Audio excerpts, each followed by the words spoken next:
Hi friends, welcome back to my channel. ഞാൻ ഇന്ന് ഒരു മുസംബി കേക്കാണ് കാണിക്കുന്നത്. അത് നമുക്ക് ബീറ്ററൊന്നുമില്ലാതെ മിക്സിയിൽ തന്നെ ബാറ്റർ തയ്യാറാക്കാം. പെട്ടെന്ന് ഉണ്ടാക്കിയെടുക്കാൻ പറ്റിയൊരു കേക്കാണിത്. അതിന് നമുക്ക് ആദ്യം തന്നെ മിക്സിയുടെ ജാറിലേക്ക് 3/4 കപ്പ് ഓയിൽ ഒഴിച്ചു കൊടുക്കാം. ഞാൻ ഓൾറെഡി അളന്ന് വെച്ച ഓയിലാണ്. അതിലേക്ക് 1.5 കപ്പ് പഞ്ചസാര, 4 എഗ്ഗ് നമുക്ക് പൊട്ടിച്ചൊഴിക്കാം. അത് റൂം ടെമ്പറേച്ചറിലുള്ള 4 എഗ്ഗാണ് ഞാൻ എടുത്തിരിക്കുന്നത്. നമുക്ക് മുസംബിയുടെ തൊലി ഗ്രേറ്റ് ചെയ്തെടുക്കാം. അതിന് ഇതുപോലുള്ളൊരു ഗ്രേറ്റർ വെച്ചിട്ട് ഇങ്ങനെ ഗ്രേറ്റ് ചെയ്തെടുത്താൽ മതി. ഇതിൻ്റെ വെള്ള കളറ് വരാതെ വേണം ഗ്രേറ്റ് ചെയ്തെടുക്കാൻ.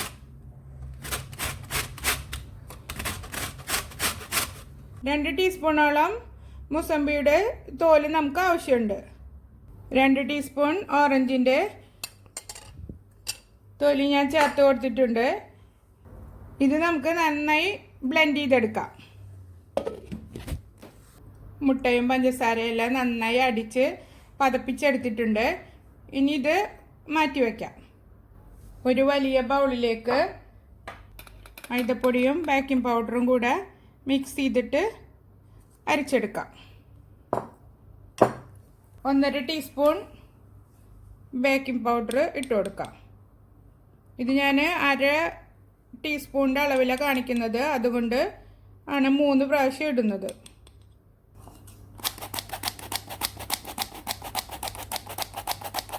രണ്ട് 3 പ്രാവശ്യം അരിച്ചെടുക്കണം കേട്ടോ. ഇനി നമുക്കിതിലേക്ക് അടിച്ചു വച്ചിരിക്കുന്ന കൂട്ട് കുറേശ്ശെ ചേർത്ത് മിക്സ് ചെയ്ത് കൊടുക്കാം.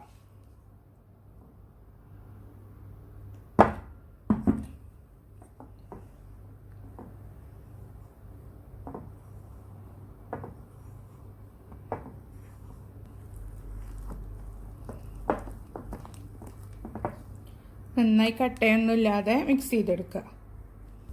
നിങ്ങൾക്ക് വേണമെന്നുണ്ടെങ്കിൽ കുറച്ച് മൈദപ്പൊടി എടുക്കുന്നുള്ളെങ്കിൽ മിക്സിയിലിട്ടിട്ട് തന്നെ അടിച്ചെടുക്കാവുന്നതാണ് കേട്ടോ. ഇത് 2 കപ്പ് ആയതുകൊണ്ട് മിക്സിയിൽ അടിച്ചെടുക്കാൻ ബുദ്ധിമുട്ടുള്ളത് കൊണ്ടാണ് ഞാൻ ഇങ്ങനെ മിക്സ് ചെയ്തെടുത്തത്. 1 കപ്പിലാണ് ചെയ്യുന്നതെങ്കിൽ മിക്സിയിലിട്ടിട്ട് തന്നെ നമുക്ക് അടിച്ചെടുക്കാം. മാവ് കുറച്ച് തിക്കായിട്ടാണ് ഇരിക്കുന്നത്. അത് കുഴപ്പമില്ല. നമുക്ക് ഇനി 1 കപ്പ് മുസംബി ജ്യൂസും കൂടെ ഇതിൽ ചേർത്ത് കൊടുക്കണം. നമ്മൾ നേരത്തെ ഗ്രേറ്റ് ചെയ്തെടുത്ത മുസംബി കട്ട് ചെയ്തിട്ട് മിക്സിയിൽ അടിച്ചെടുത്താൽ മതി. വെള്ളം ചേർക്കാതെ അടിച്ചെടുക്കണം. ഈ സമയത്ത് ഓവൺ ചൂടാക്കാൻ വെക്കണം. 180 ഡിഗ്രി സെൽഷ്യസിൽ 10 മിനിറ്റ് നമുക്ക് പ്രീ ഹീറ്റ് ചെയ്തെടുക്കാം. മുസംബി നമുക്ക് മിക്സിയുടെ ജാറിലേക്ക് ചെറിയ പീസസ് ആക്കി കട്ട് ചെയ്തിട്ട് വെള്ളമില്ലാതെ അടിച്ചെടുക്കാം. ജ്യൂസ് ഞാൻ ഒട്ടും തരിയില്ലാതെ അരിച്ചെടുത്ത് വെച്ചിട്ടുണ്ട്. ഇതിപ്പോൾ 1 കപ്പുണ്ട്. ഇത് നമുക്ക് കുറേശ്ശെ ചേർത്ത് കൊടുത്തിട്ട് വേണം മാവ് മിക്സ് ചെയ്തെടുക്കാൻ. ജ്യൂസ് ഫുള്ള് ഒരുമിച്ച് ഒഴിച്ചു കൊടുക്കരുത് കേട്ടോ. അപ്പോൾ ചിലപ്പോൾ കേക്ക് വെള്ളം കൂടുതലായി പോവും.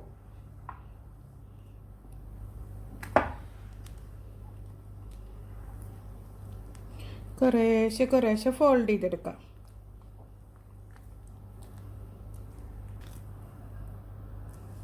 കുറച്ചും കൂടെ ജ്യൂസ് ഒഴിച്ചു കൊടുക്കാം. എന്നിട്ടിത് നന്നായി മിക്സ് ചെയ്തെടുക്കാം. കട്ട് ആൻഡ് ഫോൾഡ് ചെയ്തെടുത്താൽ മതി കേട്ടോ. നന്നായി ലൂസായി വന്നിട്ടുണ്ട് കേക്ക്. ഈ ഒരു പരുവത്തിലാണ് കിട്ടേണ്ടത്. ഇനി ഇത് നമുക്ക് ബേക്കിംഗ് ട്രേയിലേക്ക് മാറ്റാം. കേക്ക് ട്രേ റെഡിയാക്കി എടുക്കാം. ഇനി നമുക്ക് ഞാൻ ഈ ഒരു മോഡലിലുള്ള ട്രേയിലാണ് ബേക്ക് ചെയ്തെടുക്കുന്നത്. അതിൽ കുറച്ച് ഓയിൽ ഒഴിച്ചിട്ട് നമുക്കിങ്ങനെ സ്പ്രെഡ് ചെയ്ത് കൊടുക്കാം. ബ്രഷ് ഉണ്ടെങ്കിൽ ബ്രഷ് വെച്ച് ചെയ്തെടുത്താലും മതി. ഇനി അല്പം മൈദ തൂകി തട്ടിക്കൊടുക്കാം.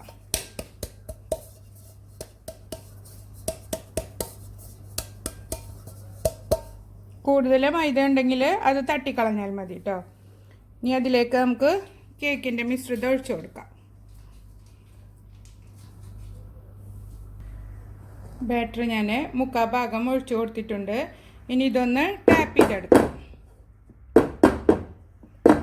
എന്നിട്ട് 160 ഡിഗ്രി സെൽഷ്യസിൽ ഒരു 3/4 മണിക്കൂർ നമുക്കിത് ബേക്ക് ചെയ്തെടുക്കാം. കേക്ക് ബേക്കായി വന്നിട്ടുണ്ട്. കേക്ക് വെന്തിട്ടുണ്ടോ നോക്കാൻ ഇങ്ങനെ ഒരു ടൂത്ത് പിക്ക് വെച്ചിട്ട് കുത്തി നോക്കിയാൽ മതി.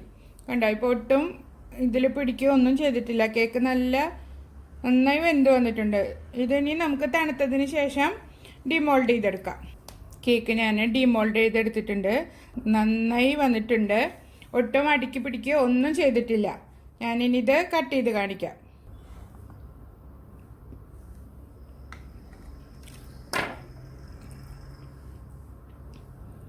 കണ്ടോ, നല്ല സോഫ്റ്റ് ആയിട്ടുള്ള കേക്കാണ്.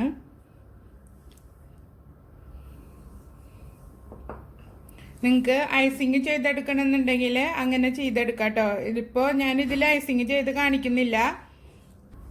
ബീറ്റർ ഇല്ലെങ്കിൽ തന്നെ നമുക്ക് മിക്സി ഉപയോഗിച്ചിട്ട് ഈസി ആയിട്ട് കേക്ക് ഉണ്ടാക്കിയെടുക്കാൻ പറ്റും. എല്ലാവരും ട്രൈ ചെയ്ത് നോക്കണം. ഈ കേക്ക് ഐസിങ് ഒന്നും ഇഷ്ടമില്ലാത്തവർക്ക് കഴിക്കാൻ പറ്റിയ നല്ലൊരു കേക്കാണ്. ഞാനിവിടെ ഈ കേക്ക് ഉണ്ടാക്കുമ്പോൾ ഐസിങ് ചെയ്യാറില്ല. എൻ്റെ ഹസ്ബൻഡിൻ്റെ ഫേവറേറ്റ് കേക്കാണിത്. അതോ നിങ്ങൾക്ക് ഐസിങ് വേണം എന്നുള്ളവരാണെങ്കിൽ ഇതിൽ ഐസിങ് ചെയ്ത് എടുക്കാം കേട്ടോ. നല്ല ടേസ്റ്റുള്ള കേക്കാണിത്. എല്ലാവരും ട്രൈ ചെയ്ത് നോക്കണം. ഇഷ്ടമാവുകയാണെങ്കിൽ സബ്സ്ക്രൈബ് ചെയ്യാനും ലൈക്ക് ചെയ്യാനും ഷെയർ ചെയ്യാനും മറക്കരുത്. Thank you for watching.